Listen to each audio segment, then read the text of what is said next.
Ever read an ad and think, oh my God, I have to buy this? Yes, that is not an accident. That is great marketing. In this video, I am showing you 5 ads that absolutely nailed it and the psychology behind why I think they work so well. Keep watching.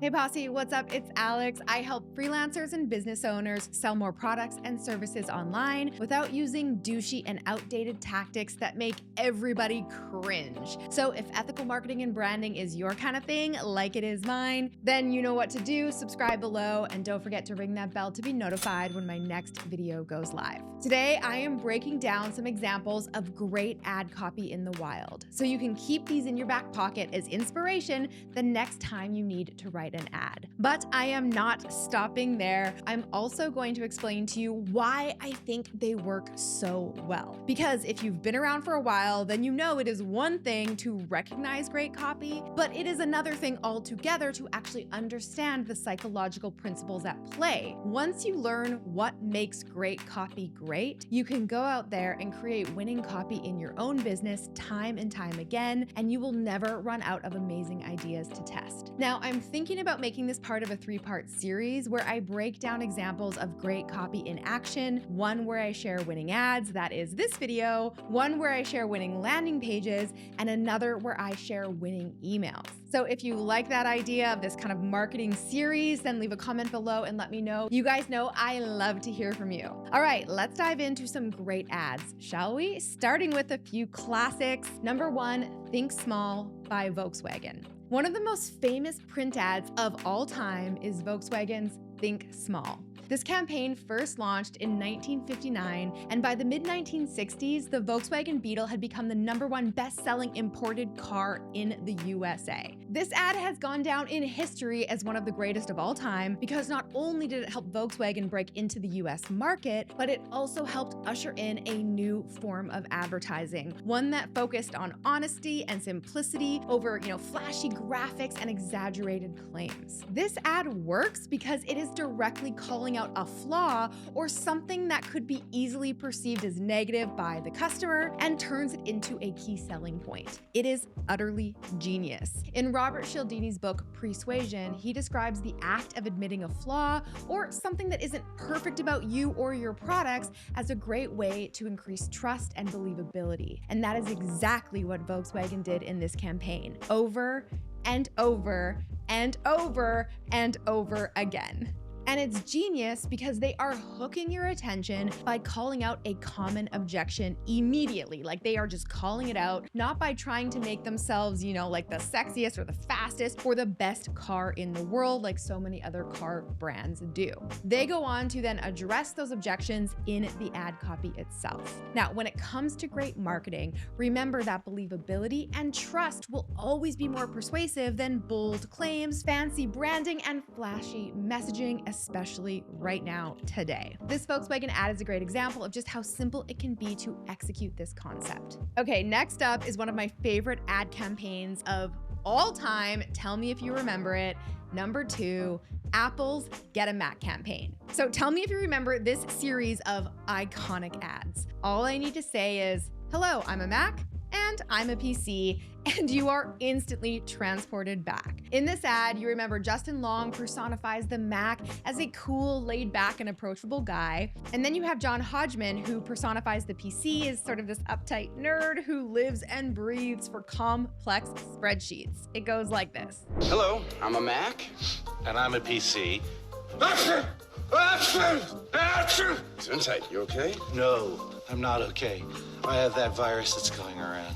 I have always loved these ads because it is the perfect example of what I call show, don't tell marketing. This ad doesn't have to say that Mac is simpler, cooler, and more user-friendly. It doesn't have to sell itself at all because the point they are trying to get across is instantly understandable. They use humor to poke fun at the flaws of the PC, and they really play on the status and ego of the viewer. Because let's be honest, no one wants to be perceived like the PC guy who has this crazy virus, right? Everyone wants people to think that they're more like the Mac guy. They're cool, they're easy, they're laid back, they're creative. So the takeaway from this ad is really First, speak to your customer's sense of identity and how they want to be perceived, and then simply show them how your product or service or offer helps them be more of that. It is beautifully simple. And next up, we have number 3, The Economist. I never read The Economist. Another classic print ad is from The Economist, which simply says this: I never read The Economist. Management trainee aged 42. I love it when marketing really makes you pause and think, right? Like, wait, what? Or lose the ability to slip out of meetings unnoticed. Or some people just get it. Or essential guide for those going places. This is another example of marketing that really plays on that sense of ego and status. These ads all imply the same thing. If you read The Economist, you will be a little bit wiser and a little bit smarter. Now, I don't remember these ads directly, but my dad once saw that I liked The Economist on Facebook, like I liked their Facebook page, and he texted me and he was like, I'm so proud my daughter reads The Economist. So immediately when I saw these ads just now, I was like, oh my God, my dad was so influenced by those ads because he was like so proud of me for reading a magazine that made me a little bit smarter than the average person. So you know this works, right? You want to be the kind of person who reads The Economist. If not for them, then for your dad, right? These ads are so simple, they say so little, yet they are communicating so much. And this really proves that great copy doesn't have to be super lengthy or scream features and benefits at you. You can make a really big impact with just a few well thought out words. All right, next up, let's look at a more modern Facebook ad. Huel's instant noodle comparison. So here's a recent ad that too says a lot without really needing to say anything at all. Here, Huel is using the psychological principle of comparison. And in this example, they are showcasing it visually, which is really, really powerful to do in advertising. They are showing a side-by-side comparison of Huel instant noodles with the typical instant noodle that, we're all used to seeing. And they are doing it without calling out the exact competitor brand, which always feels a little bit shady when people do that to me anyway. So instead, they're calling out the status quo instant noodle that we've all seen and know without saying the name. And in a simple visual, they showcase that yes, both noodles only take 5 minutes to prepare, but the Huel noodles have way more protein, vitamins, and minerals, and they are vegan. So this ad is clearly speaking to a health-conscious, plant-based audience that wants to eat better, but they don't have a lot of time to prep meals, and they need something fast and convenient. Now, you may not have a product-based business like Huel, but that doesn't mean that you can't use this visual comparison for your offer or solution when comparing it to the alternative. Just get creative and think about ways that you can do this side by side without directly calling out your competition. And that brings me to our last example, number 5, the Copy Posse's personal brand bootcamp. Hey, it's me. You know I had to throw in one of my own ads, and in fact, I'm gonna give you a 2-for-1 deal with this one. I'm gonna show you one static ad graphic with a really strong hook and one native ad. Now, native ads are simply ads that are designed to match the look, feel, and context of the surrounding content or platform. They aim to really blend in seamlessly with any of the organic content, making them seem a little bit less disruptive and a bit more engaging for the users. Native ads are great because most of us can spot an ad like this, and most of us have become completely banner blind to anything that looks like an ad.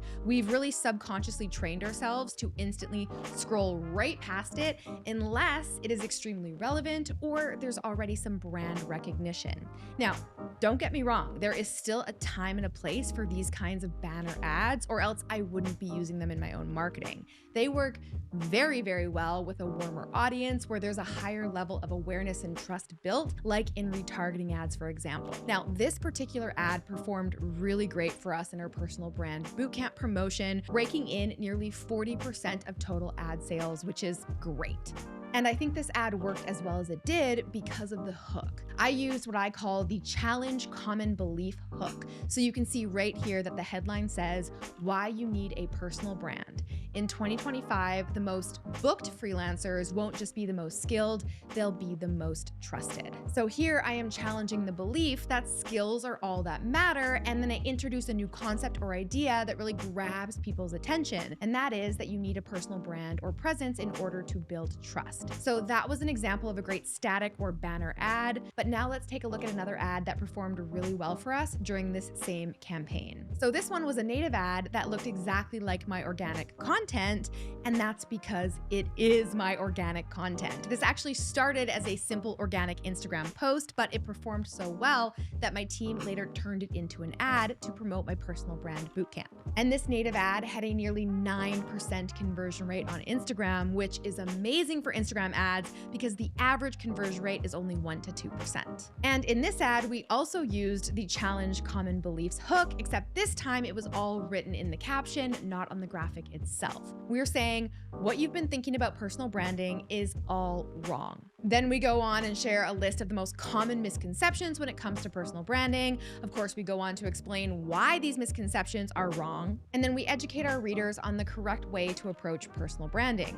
So the takeaway from these last two ads is that you can use the same hook in different ways to speak to different segments of your audience, and they can both work. And there you have it, 5 psychological principles that you should absolutely replicate in your own advertising: admitting a flaw, identity marketing, playing to the reader's sense of status and ego, comparison, and challenge common beliefs. Give me a thumbs up below if you like this video. And of course, if you want to see more like this, or for me to do a video on landing pages and a video on emails, comment below and let me know. I love to hear from you. I will see you next week with a brand new video. Until then, I'm Alex. Ciao for now. All right, guys, if you enjoyed that video, make sure to check out the next one from me right here. And you can click right here to get a free gift. Social media is your new resume, and right now yours could be costing you clients. If I were to search you right now on social media, what would I find? Would I see a real person who's authentic, approachable, and available? Would I get a sense of who you are, what you do, and what matters to you? Would I find someone who seems trustworthy and maybe even a person I would like to work with? Or would I find a ghost? Not only is social media the new search engine, it is also the new resume. In fact, a massive 70% of employers today say that your online presence is more important than a CV or a resume. Even Stephen Bartlett, CEO of Flight Story and Dragon's Den star, recently posted a job opening where all he asked for was your LinkedIn, not a resume, just your LinkedIn profile. Let that one sink in. So if you have been neglecting your social media presence, this is your sign. It is time to start showing up on social media. And in this video, I'm gonna give you 7 quick tips to help you optimize your profile and master social media. Yes, even if you're introverted or just getting started. And stick around to the end because I even put together a massive list of 128 content ideas, prompts, and tips to make showing up on social media that much easier. So keep watching.